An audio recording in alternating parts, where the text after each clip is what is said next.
सेटा आगुरु जो कॉन्फ्लिक्ट रही जो आंबेडकर आम हॉस्टल भितर पुराना कॉन्फ्लिक्ट है छोट मोट झगड़ा हाटी ये भी नहीं कि एटा मोर जी मुझे मोर मन पड़ी मिनिमम राति 2टा 1:30 2टा पाखापाखि भितर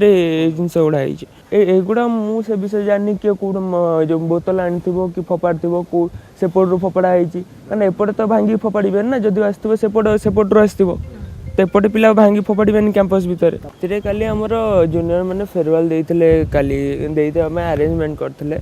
तो राति जिते आमर 10टा बाजिला जो पिला डिनर फिनर कर सारिक आसिले तो music system DJ night arrangement होता बट से कौन कंप्लेन दे आमर जो डिस्टर्ब हो म्यूजिक ऑफ करदे पीसीआर को बार बार से भितर किए जड़े 2 जन मिसिकी ना ना सेपट आंबेडकर हॉस्टल पिला कारण जो फेरवेल होता आमर भी मिड सेम चलता आम सीनियर मानकर पीजी पिलांकर से राति 3टा जाए बजाइला आमर कि जेहेतु पाख डिपार्टमेंट जो जूनियर्स मैंने तो आम किसी कही नु बट जिते आमर फेरवेल है तो से बंद करदे बार बार मेसेज कर पुलिस को पीसीआर को फोन कर कहले बंद कर दे तो राति 10टा बेले से भी लाइट फाइट बंद कर शोला आमर जब घंटा भी बाजि जाता पिला शांति रही जाता।